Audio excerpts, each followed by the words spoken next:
I'm Kirsty Flo, and you know what I'm talking about here on my channel right now. In Hollywood, where images are crafted with precision and friendships are often displayed as glittering symbols of loyalty, no story captured the public imagination more than the bond between Taylor Swift and Blake Lively.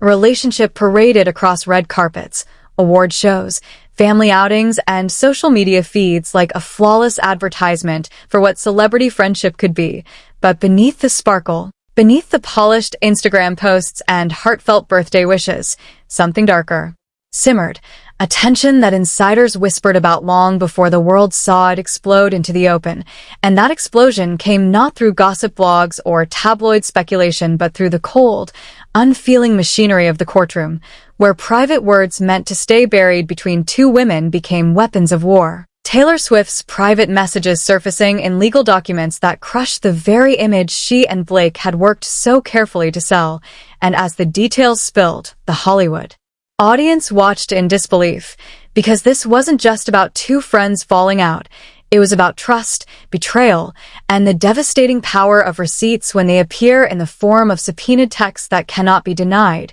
And the courtroom, so far removed from the red carpets and glowing flashbulbs, became the arena where the story would be rewritten forever, because once a message is stamped into evidence, it is no longer a whisper. It is the truth by legal definition, and as lawyers, circled like predators, the bond that once looked unbreakable began to unravel before everyone's eyes, revealing that what looked like playful banter and sisterhood was in fact layered with manipulation, secrecy, and unspoken resentment, and the cracks that had once been invisible to fans became gaping holes in the narrative of perfection. For years, Blake Lively and Taylor Swift projected the image of being Hollywood's golden best friends, the pair who laughed together in front of cameras, who exchanged family moments, who shared inside jokes on Instagram that felt so genuine fans believed them without hesitation. But in the very spaces where trust should have been sacred, doubts were born, with whispers from stylists, murmurs from publicists, subtle looks backstage that hinted not all was well, though at the time, such suspicions were drowned in the louder chorus of admiration from a fan base who saw in them an aspirational example of friendship, until the court filings brought the truth crashing down, because those documents, stark and undeniable, carried Taylor's private words, messages that didn't sound like a woman praising her closest friend, but like someone caught in the middle of manipulation, someone being asked to delete texts, someone being pressured into silence. And when that detail entered the courtroom, it sent a shockwave, because if true, it was more than just a disagreement. It was obstruction, a legal red flag, and suddenly Blake's carefully constructed case was compromised not by the arguments of her opponent's attorneys, but by the quiet betrayal embedded in text chains she had once assumed would never see the light of day. Imagine the scene. Lawyers flipping through binders, exhibits numbered in black ink, and there, among contracts and testimonies, sit screen captures of messages between Taylor Swift and Blake Lively, the kind of words typed late at night, in confidence, never meant for public eyes, yet now being dissected under the fluorescent lights of a courtroom, each phrase read aloud with surgical precision, as if every emoji, every casual line carried the weight of betrayal. And while fans online reeled at the revelation, inside the courtroom the focus was sharp, almost brutal, because courts don't care about celebrity polish. They care about evidence, and in this case, the evidence struck directly at the heart of Blake's credibility, because if indeed she had asked Taylor to delete messages, it painted her as someone with something to hide, and suddenly the Golden Girl narrative fractured into something darker, almost sinister. Taylor herself, dragged unwillingly into this spectacle, found her own legal team blindsided, claiming they had only learned of her involvement 3 days before, protesting that she could not possibly be expected to drop everything and testify on command. And though her fame was unparalleled, in that courtroom, she was just another name on the witness list, and judges don't bend easily to celebrity schedules. Though in this case, the decision not to delay left everyone questioning whether the timing had been manipulated, whether these texts had been pulled into play at the last possible moment to cause maximum damage, and the speculation became as much a part of the drama as the evidence itself. To the outside world, it was almost unthinkable. Taylor Swift, a woman who had built an empire on storytelling, on loyalty to her chosen family of friends, suddenly being portrayed as a reluctant participant in exposing her own best friend, and Blake Lively, the actress whose image as a devoted wife, mother, and loyal confidant had been flawless for over a decade, suddenly standing accused not by strangers, but by the words of the woman she called a sister, and the irony was suffocating because what had been marketed as unbreakable loyalty was now being rebranded by reality as betrayal. Every element of the friendship that had once been celebrated, the red carpet appearances, the birthday tributes, the family playdates, was now being re-examined under a harsher lens,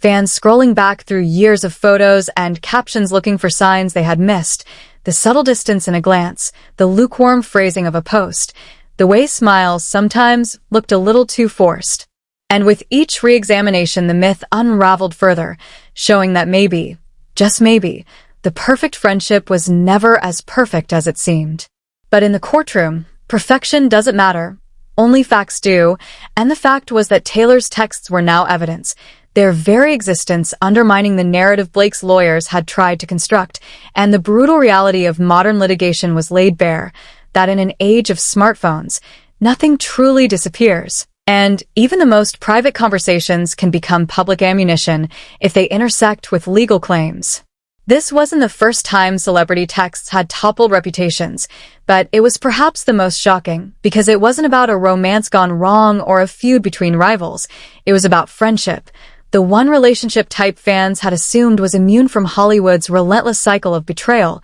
and seeing it collapse under the weight of evidence was a gut punch to the public who had believed in it. And yet, the drama didn't stop at the revelation of texts because lawyers and commentators began to speculate whether Taylor herself had strategically allowed these messages to surface as a way to protect herself, a way to give the court ammunition without ever having to step into the witness box, a move that would keep her hands clean while still distancing herself from Blake's unraveling defense. And though nothing concrete confirmed this, the theory was tantalizing because in Hollywood, strategy often hides beneath the surface of every move, and Taylor, known for her calculated control over her image, might have seen this as the only way to escape the line of fire without becoming collateral damage. Still, the personal toll was undeniable because if these texts were real, they represented the collapse of a friendship that had once been central to both women's public identities, and for Blake, the betrayal was twofold, not only legal but emotional, because the woman she had once trusted to guard her secrets was now, willingly or unwillingly, the source of her undoing, and for Taylor, the cost was her image as the loyal friend, suddenly cracked by the reality that when push came to shove, she did not protect Blake, but instead became the unwitting messenger of her destruction. This is the nature of drama in Hollywood, that the lines between personal and professional blur until no one can tell where loyalty ends and survival begins. And in this case, survival meant sacrifice, and the sacrifice was the very friendship that once captivated the world, now left in ruins, dissected in courtrooms, debated on talk shows, and immortalized in legal records that will remain long after the cameras turn away. And so, as the gavel struck and proceedings moved forward, one thing was clear. The story of Taylor Swift and Blake Lively's friendship had transformed from a glossy narrative of sisterhood into a cautionary tale of betrayal, where private words became public weapons, and the bond that once looked unbreakable crumbled under the harshest spotlight of all. The truth, unfiltered, unforgiving, and eternal. To guard her secrets was now, willingly or unwillingly, the source of her undoing, and for Taylor, the cost was her image as the loyal friend, suddenly cracked by the reality that when push came to shove, she did not protect Blake, but instead became the unwitting messenger of her destruction. This is the nature of drama in Hollywood, that the lines between personal and professional blur until no one can tell where loyalty ends and survival begins, and in this case, survival meant sacrifice, and the sacrifice was the very friendship that once captivated the world, now left in ruins, dissected in courtrooms, debated on talk shows, and immortalized in legal records that will remain long after the cameras turn away. And so, as the gavel struck and proceedings moved forward, one thing was clear. The story of Taylor Swift and Blake Lively's friendship had transformed from a glossy narrative of sisterhood into a cautionary tale of betrayal, where private words became public weapons, and the bond that once looked unbreakable crumbled under the harshest spotlight of all. The truth, unfiltered, unforgiving, and eternal. It began like a whisper that no one wanted to believe, a murmur that floated through the glossy perfection of Hollywood's golden friendships. But by the time it reached the marble floors of a courtroom, the whisper had turned into thunder, and at the center of it all stood Taylor Swift and Blake Lively,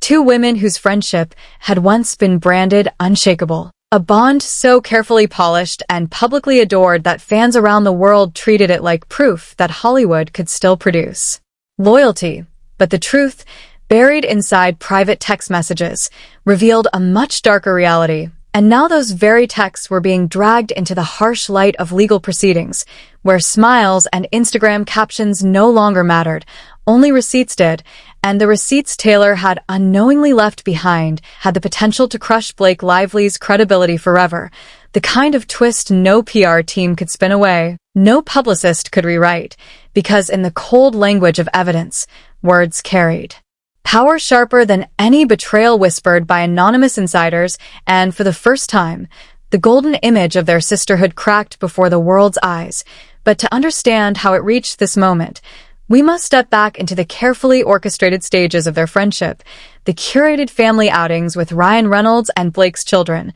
the birthday parties where Selena Gomez, Gigi Hadid, and even Travis Kelce in later years circled Taylor like loyal satellites, the award show. Glances that had entire fan bases swooning, the late-night dinners staged just enough for paparazzi to catch them, and the industry insiders who swore this bond was untouchable. But the problem with a bond built on image is that once the cracks appear, they spread fast. And in this case, the crack came in the form of discovery documents, nearly 100,000 files turned over in a lawsuit Blake herself initiated, a legal war that was never supposed to pull Taylor Swift in.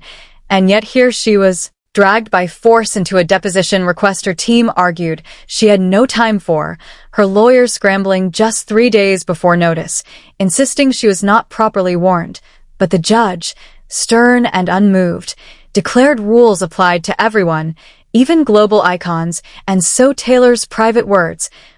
never meant to live beyond the intimate glow of her iPhone screen, were now immortalized in cold, unforgiving legal text. And those words did not flatter Blake Lively. They cut deep. They contradicted statements Blake herself had made under oath. They revealed a side of their friendship fans had never seen, one laced with irritation, manipulation, and even a chilling suggestion that Blake had once urged Taylor to delete certain conversations, a request that, if true, could border on obstruction. And suddenly, the scandal wasn't just about betrayal between friends, but about whether Hollywood's golden girl had danced dangerously close to tampering with evidence. And as this revelation broke, the courtroom itself became theater, lawyers quoting Taylor Swift's texts line by line, reporters scribbling every word as though it were lyrics to an unreleased track, and the public, glued to live stream updates, realized they were watching history. The unraveling of a friendship that had once looked too polished to break, but now was being dissected like a broken promise. And inside the chaos, players shifted their positions. Ryan Reynolds, who had once been Blake's perfect +1 in their carefully constructed double-date world with Taylor, suddenly found himself reevaluating loyalties, his silence heavy, his occasional smirk in court cameras misinterpreted as sides being taken. Selena Gomez, fiercely protective of Taylor, was said to have broken ties quietly with Blake months earlier, her absence from group outings now seen as an omen no one had understood. Travis Kelce, who had only recently entered the orbit, became a silent observer, realizing that stepping into Taylor's world meant stepping into wars fought not just on football fields but in courtrooms and headlines, and Blake herself, glamorous but strained, could no longer smile her way through. Because every time a lawyer read another line of Taylor's texts aloud, the room seemed to tilt against her, and the jury, though instructed not to react, couldn't hide the shift in their expressions, because Taylor Swift, whether she wanted to or not, had handed them a lens to see Blake not as the glowing best friend the media adored, but as a manipulator behind the scenes, And the irony was cruel. For years, Blake had basked in the halo of Taylor's fandom, using their closeness as proof of her own authenticity, but now the same closeness was the blade cutting her down, and whispers spread that maybe, just maybe, Taylor herself had known this day would come, that her legal team, while publicly resistant, had been quietly strategic, handing over texts selectively, ensuring the blow landed squarely on Blake. While Taylor herself avoided the stand, and if that were true, it was a masterstroke, because in the court of law and the court of public opinion, Taylor Swift emerged not as a target, but as the reluctant truth-teller whose honesty exposed a darker reality, and the fallout rippled beyond the courtroom,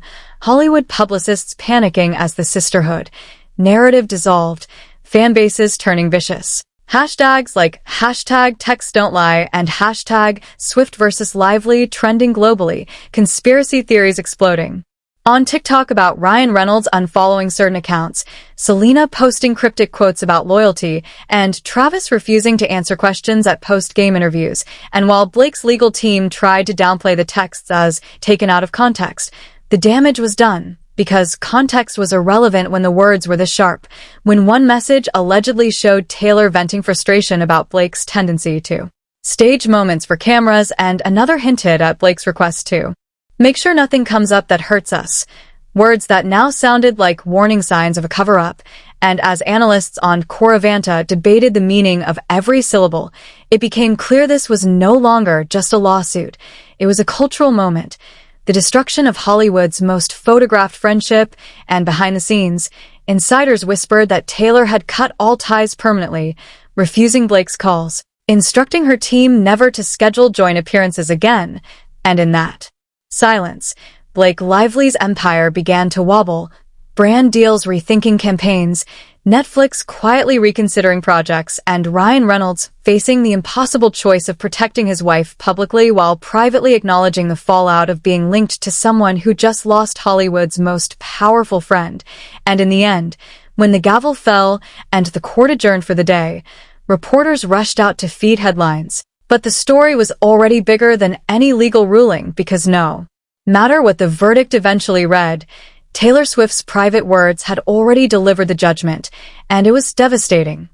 Reminder that in Hollywood, the real scripts aren't written in studios, but in the fragile threads of trust between people, threads that once broken can never be rewoven. And for Blake Lively, the woman who once stood beside Taylor on carpets as though they were sisters, the betrayal burned hotter than any victory she might have claimed in court, because the world no longer believed in the friendship. The golden illusion was shattered, and the drama would echo for years to come, a cautionary tale etched in texts, in trials, and in the ruins of a friendship that had once been the envy of millions.